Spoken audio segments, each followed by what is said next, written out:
Hi friends, எல்லாருக்கும் வணக்கம்.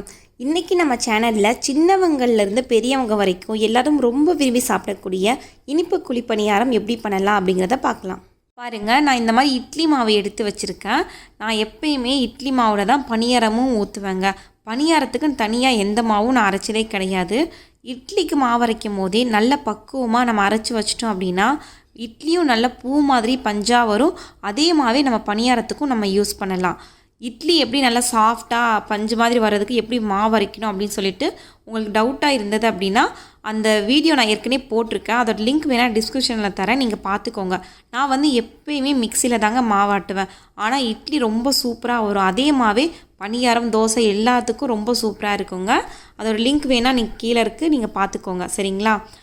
நான் கிளாஸில் தான் எடுத்து பணியாரம் ஊற்ற போகிறேன். அப்போ தான் ஈஸியாக இருக்கும். பாருங்கள், இந்த மாதிரி கருப்பட்டி இருக்கும் பார்த்தீங்களா, அதை யூஸ் பண்ணி இந்த மாதிரி நான் பாகு காய்ச்சி வச்சுட்டேன். இந்த கருப்பட்டி ஒரு 2 சின்ன சைஸ் கருப்பட்டி, 4-5 ஏலக்காய், கொஞ்சமாக சுக்குப்பொடி, ஒரு அரை டேபிள் ஸ்பூன் அளவுக்கு சுக்குப்பொடி, இது எல்லாமே போட்டு இந்த மாதிரி பாகு மாதிரி காய்ச்சி வச்சுட்டேங்க. இது கடைசியாக நம்ம பணியாரம் சுட்டுட்டு அதுக்கப்புறம் கடைசியாக நம்ம ஊற்ற போகிறோம். பாருங்கள், இந்த மாதிரி இரும்பு பணியார கல் இருக்குது பார்த்தீங்களா, அதில் தான் நான் இந்த மாதிரி கிளாஸில் மாவு எடுத்து வச்சுருந்தேன் பார்த்தீங்களா, அதை இந்த மாதிரி ஊற்றிக்கிறேன். ஃபஸ்ட்டு எண்ணெய் நம்ம கொஞ்சம் அதிகமாக ஊற்றினா தான் பணியாரத்துக்கு ரொம்ப சூப்பராக வரும் அப்படின்னு சொல்லுவாங்க. நம்ம ஸ்பூன் யூஸ் பண்ணி திருப்பலாம், இல்லை இந்த மாதிரி பணியாரம் திருப்புறதுக்குன்னு ஒன்று இருக்குது பார்த்தீங்களா, அதை யூஸ் பண்ணி கூட நம்ம திருப்பலாம். உங்களுக்கு எது ஈஸியாக இருக்கோ அதை அந்த மாதிரி நீங்கள் திருப்பிக்கோங்க. இந்த மாதிரி 2 சைடும் நல்லா வெந்துருச்சுங்க. இப்போ நம்ம எடுத்துடலாம் எல்லாமே. பாருங்கள், நம்மளோட குழிப்பணியாரம் ரொம்ப சூப்பராக ரெடி ஆயிடுச்சு. இதை அப்படியே கூட நம்ம சாப்பிட்லாம், ரொம்ப டேஸ்ட்டாக தாங்க இருக்கும். ஆனால் நான் ஏற்கனவே காய்ச்சி வச்சுருந்தேன் பார்த்தீங்களா, அந்த வெள்ளைப்பாகு, இந்த இனிப்பு குழிப்பணியாரத்துக்கு இந்த மாதிரி நம்ம கருப்பட்டி பாகு இருக்குது பார்த்தீங்களா, அதை நான் சேர்த்துக்கிறேன். உங்கள்கிட்ட கருப்பட்டி இருந்தால் கருப்பட்டி சேர்த்துக்கோங்க. அப்படி இல்லை அப்படின்னா வெள்ளைப்பாகு கூட நீங்கள் சேர்த்துக்கலாம்.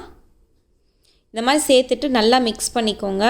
இந்த மாதிரி மிக்ஸ் பண்ணிவிட்டு அந்த பணியாரம் எல்லாம் அந்த வெள்ளைப்பாகில் நல்லா ஊறணுங்க. அப்போ தான் அந்த பணியாரம் சாப்பிடும்போது ரொம்ப ருசியாக இருக்கும். ஸோ ஒரு சிலர் அந்த வெள்ளத்தை முதலே அந்த மாவு கூட நல்லா கலந்துட்டு ஊற்றுவாங்கங்க.